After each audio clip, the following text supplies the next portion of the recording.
Yeah, I mean, I think, look, Jhoulys was just outstanding tonight. He made big pitches. The strikeout to Grandal was a huge pitch.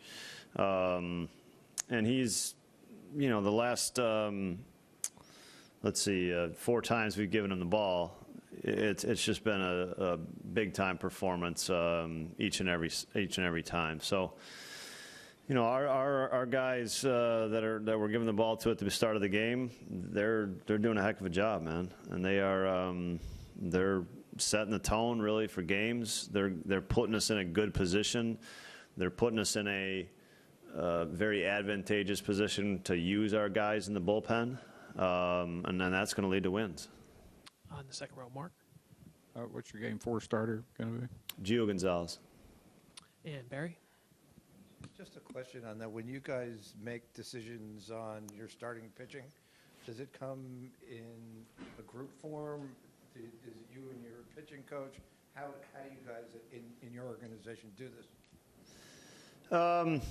Yeah, it's conversation with Derek Johnson, our pitching coach, with David, our general manager, and we kind of laid out some scenarios kind of going into today's game, what the possibilities were for tomorrow, and we were if we got a good start and we're in good shape, Gio was always going to be the guy.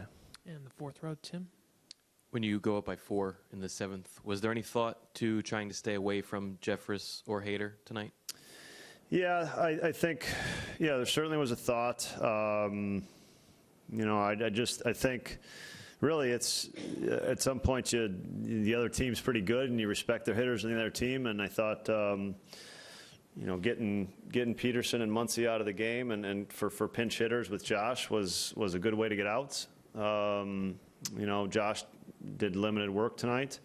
JJ finished it off, so we feel like we're in really good shape. Corey got 5 outs and 19 pitches, which is important for us. So we feel like we're trying to win the series. We're not just trying to win games here. We're trying to win the series, and we've put ourselves in a good shape kind of for games 4 and 5, I feel like, with tonight's effort. Standing in the back, Arash. Craig, just straight in the back of the room. Just with Hader going such a limited time, what's his availability for tomorrow? We'll always check on it, see how he feels and everything, but obviously the part of taking him out of the game was to have him available for games 4 and 5 if we need him. And the second row, Billy.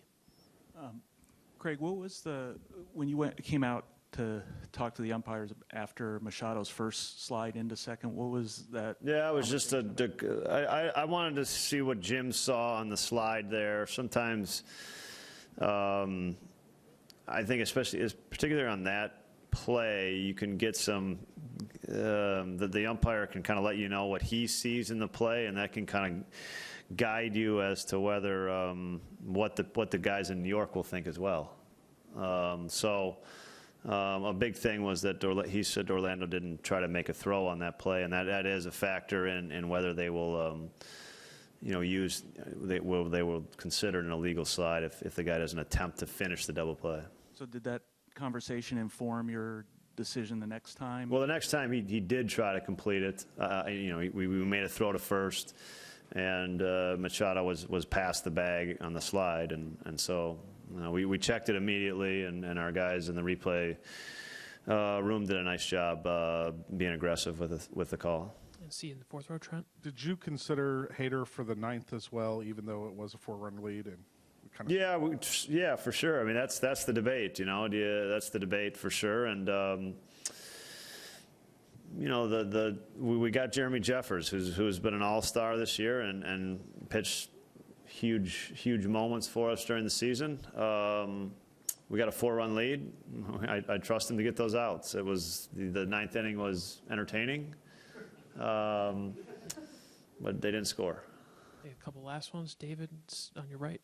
Craig, Orlando Arcia, not too much power during the regular season. You saw what he's done the last couple weeks. Can you talk a little bit about that? Yeah, I mean, I think, for Orlando, it started it started in game 163 against the Cubs. He gets 4 hits that day.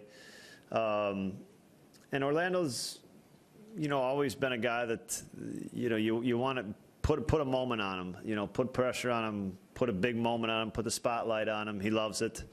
And I'm not surprised that he's thriving in playoff atmosphere.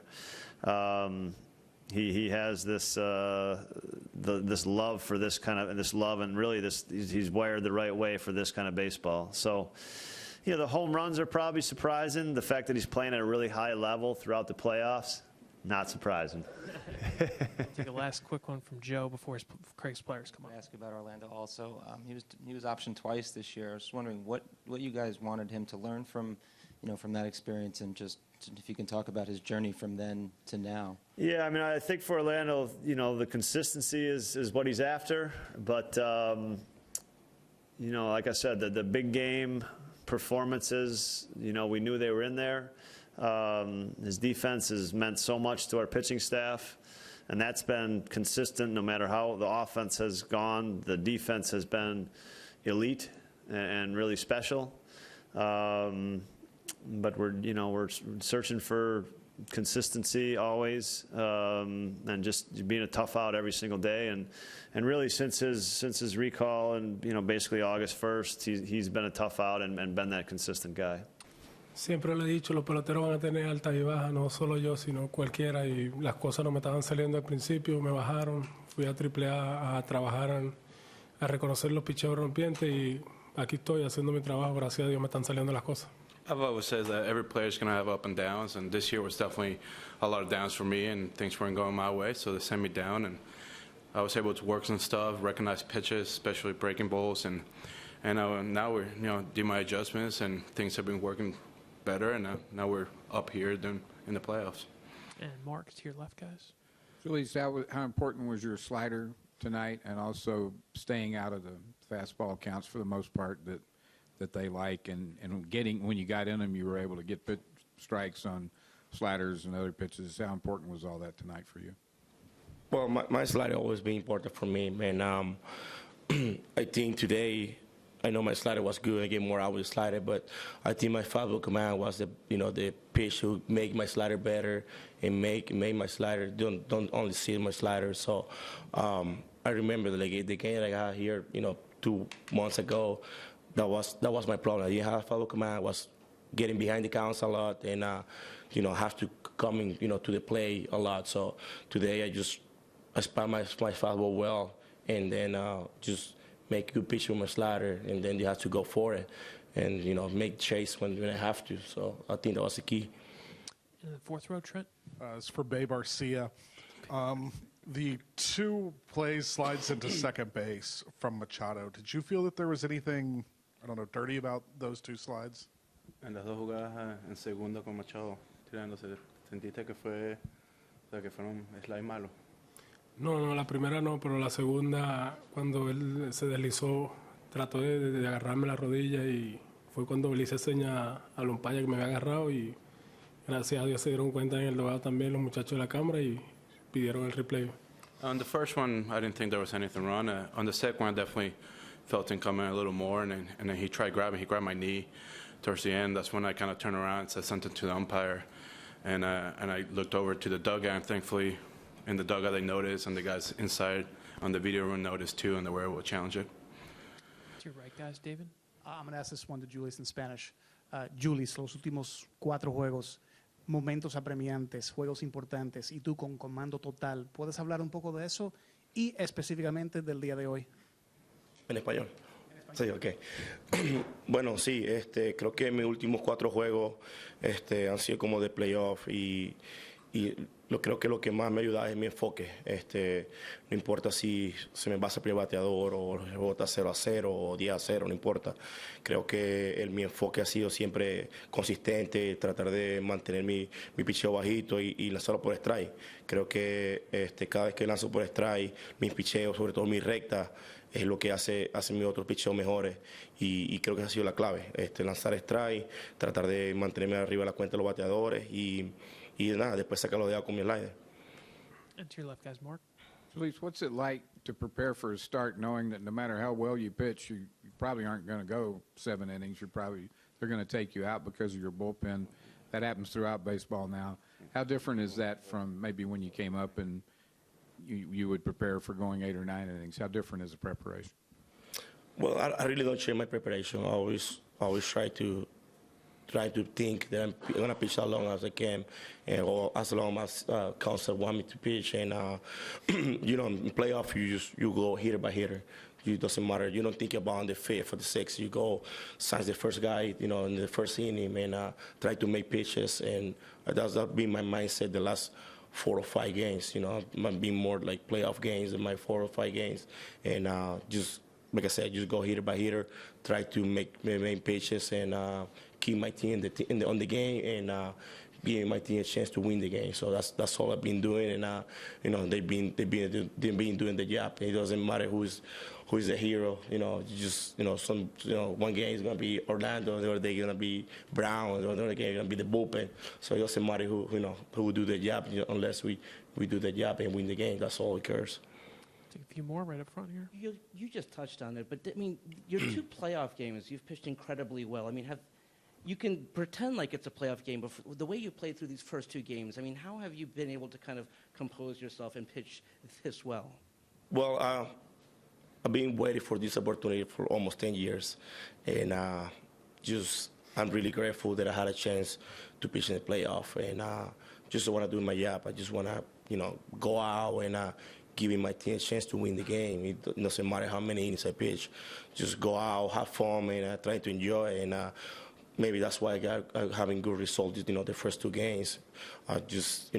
Always, like I said, always thankful that I got the chance. And 2014, I got really bad shoulder injury, and maybe I didn't know if I want to come back and pitch a game. And thank God that I got the chance. I get better, and now just enjoy my this part of my career. Enjoy that I'm pitching playoff, and we really good team, and hopefully I got a chance to be in the World Series. Got 3 last ones teed up to your left, Joe. Orlando, can you share any reactions from your teammates or coaches about the pitch that you hit from Buehler? It looked like you went up and out of the zone to hit that ball the other way. And just what was your approach against him in that at-bat? ¿Qué se puede decir de las reacciones en el dogado de tu bate en el jonrón, especialmente que fue un picho alto y afuera, y también de que fue tu approach en el salvate? Ya lo he enfrentado 3 turnos, ya sabía la secuencia que me había tirado, me abrió con su picheo rompiente y me mentalicé a buscarle la recta, y gracias a Dios pude conectar la bola con fuerzas a la banda contraria y pude conectar el jonrón. I mean, that was a third at bat, and against him, and he's pitched to me the same sequence every time. He was starting with breaking balls early, and so I was just looking for a fastball that I could put a good contact on it, and thankfully I was able to get it and put a good drive towards the other way. Take 2 last ones. David, to your right. I'm going to ask Orlando in English now. You talked about getting better and with your approach after you came back up, but how do you explain the home runs? That's 3 of them now in the playoffs after just 3 during the regular season. So how do you explain the power now? ¿Cómo explica los honrones? Tuviste 3 en temporada regular y ya tienes 3 ahorita en los playoffs, que parte de eso ha sido del cambio que has hecho. Creo que el ajuste ha sido mantenerme enfocado a plantar el pie y reconocer los picheos rompientes a tiempo, y esa es la clave que he tenido hasta ahora, pues. I mean, I think the main focus is just getting my foot down, getting loading early, and being able to recognize pitches. And I think that's what I've been able to do, and everything else just takes care of itself. Take the last one from Billy in the second row. Jhoulys, you've spent most of your career in the National League West, and I'm just wondering that your familiarity with the Dodgers and familiarity with pitching in the stadium, how much of that was helpful to you today? It really helped me. I pitched last year with San Diego, and we came here a lot of times. And I know here the fans get loud, and they always in the game. They never out of the game. So, I was just trying to maintain my focus, and I know how. I know here how the ball move. I kind of know how where to throw the ball, and just like I said again, just I keep my focus where I need to throw the ball, and I think that's why I got good results today. Like I said before, my last game here, I didn't have any command on my pitches, and I get in trouble. And they got a really good lineup. They're a really good team. They always stay good at bat. So if you get behind, you put it tougher on you. So today I would just go out and throw a strike and mix in my pitches. That's what it was. And like I said, that's why I got a good result today.